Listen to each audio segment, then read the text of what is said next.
महापालिकेच्या निवडणुका आधीच रद्द करण्यात आलेल्या होत्या काही महापालिकेच्या.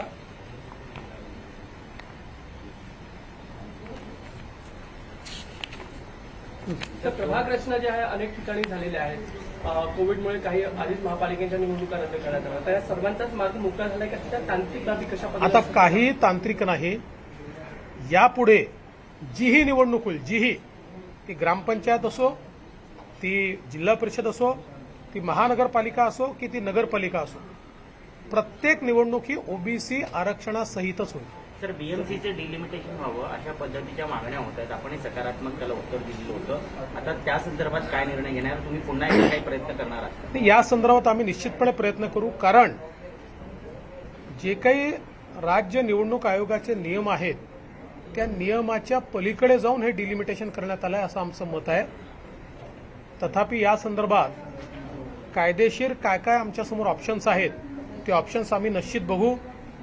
राज्य निवडणूक आयोगासोबत देखील आम्ही चर्चा करू आणि मग त्या संदर्भातला उचित निर्णय आम्ही घेऊ. आपने जब वादा किया था कि 4 महीने में मेरी सरकार आएगी तो आरक्षण दूंगा, लेकिन तब आप बहुत ट्रोल किया गया, उस वाकये के बारे में बताइए. लगातार सोशल मीडिया. देखिए, चूंकि सुप्रीम कोर्ट क्या कह रहा है ये पूरे तरीके से मैं समझ रहा था और मेरे ध्यान में ये आ रहा था कि सरकार तत्कालीन ये बिना किसी कारण के केंद्र सरकार की ओर उंगली दिखाकर सेंसस डेटा मांग रही है, जबकि सुप्रीम कोर्ट डेडिकेटेड आयोग ने तैयार किया हुआ इंपेरिकल डेटा बोल रही है.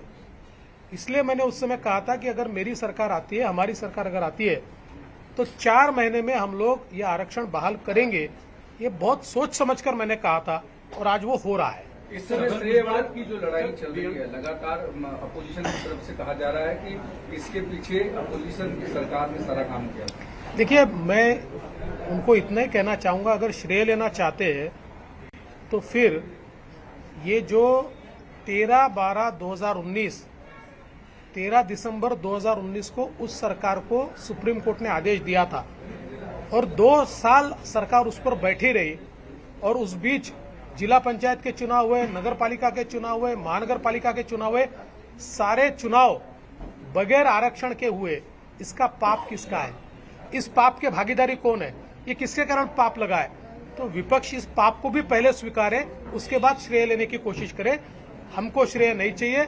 हमने कहा था 4 महीने में करेंगे, हमने करके दिखाया. सर, एक सवाल म्हणतात की 40% आरक्षण अपेक्षित होतं, मात्र ते अपेक्षित मिळालेलं आहे आणि SC/ST 10% असं करून 50% हवं होतं, पण तसं नाही मिळालं.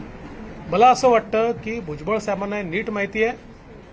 यापूर्वीही 27%च आरक्षण होतं आणि आताही 27% मिळालं आहे आणि 27% ते मिळेल या संदर्भातला निर्णय त्यांच्या सरकारमध्येच झालेला आहे. तो आमच्या सरकारने केलेला नाही आहे. त्यांच्या सरकारनेच तो निर्णय केलेला आहे. ट्रिपल टेस्टचा तो एक भाग होता.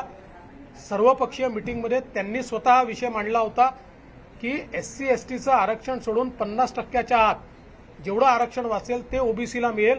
त्यामुळे काही ठिकाणी ते 27% आहे, काही ठिकाणी 25% आहे, काही ठिकाणी 22% आहे. हे त्यांच्याच सरकारच्या काळात झालेलं आहे. त्यामुळे मला असं वाटतं की आता अशा प्रकारे त्या संदर्भात बोलून माझ्याजवळ सगळंच सत्य आहे, मी मांडित. सर, बीएमसी और टीएमसी का ओबीसी आरक्षण के बिना रिजर्वेशन सीटों का डिक्लेरेशन हो चुका है, घोषणा हो चुकी है. अब कैसे उसमें नहीं, वहां पर ओबीसी आरक्षण के साथ ही चुनाव होगा. अब दुसरा प्रश्न, सर, एक सवाल जयंत पाटील थोड्या वेळापूर्वी म्हणाले की जो अरुणाचल प्रदेशचा जसा निकाल लागला त्याच पद्धतीने महाराष्ट्रातही ते होऊ शकतं. पुन्हा उद्धव ठाकरे मुख्यमंत्री होईल, हे जे म्हणणं पुन्हा सुरू झालेलं आहे. स्वप्न पाहायचा अधिकार प्रत्येकाला आहे, पण स्वप्नांच्या आधारावर सर्वोच्च न्यायालय चालत नाही. सर्वोच्च न्यायालय हे कायद्याच्या आधारावर चालतं. सर्वोच्च न्यायालयामध्ये एक केस पेंडिंग असताना त्या संदर्भात मेरिट डिमेरिटवर बोलणं हे संकेताला धरून नाही आहे. मी एवढंच सांगू शकेन की आजही कोर्टात काय झालं हे सगळ्यांनी बघितलेलं आहे. त्यामुळे त्याच्यावर अधिक भाष्य करण्याची आवश्यकता नाही आहे.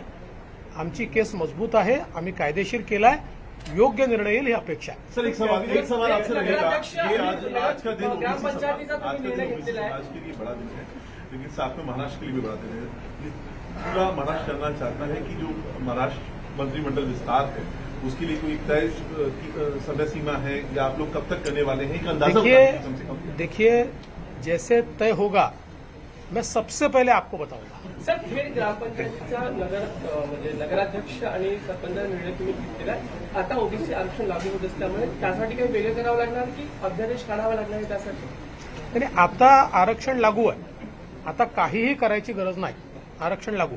सर, लेकिन सवाल है कि जो चलो, एक अजून ओबीसी आरक्षण के बिना सभी आरक्षण की सीटें तय हो चुकी हैं, महिला ओपन सब कुछ, अब उसमें कैसे समाहित करेंगे? कोर्ट ने उसकी परमिशन दी है, कोर्ट ने स्पष्ट रूप से परमिशन दी है कि अभी आने वाले सारे चुनाव में ये आरक्षण लागू होगा। ये माना पिछले दिनों जिस तरीके से चुनाव आयोग, राज्य चुनाव आयोग ने 96 नगर परिषदों की और ग्राम पंचायतों के चुनाव जो स्थगित किए थे, उसमें किस तरीके से इम्प्लीमेंटेशन होगा, और महाराष्ट्र मुंबई का डिलिमिटेशन से आप फिर से प्रभाग रखना?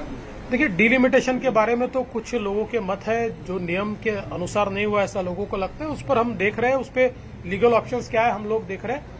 लेकिन सुप्रीम कोर्ट ने आने वाले दिनों में सारे चुनाव में ये ओबीसी आरक्षण लागू करने की परमिशन दी है, आदेश दिया है, इसलिए सब में लागू होगा। चलिए, थैंक यू।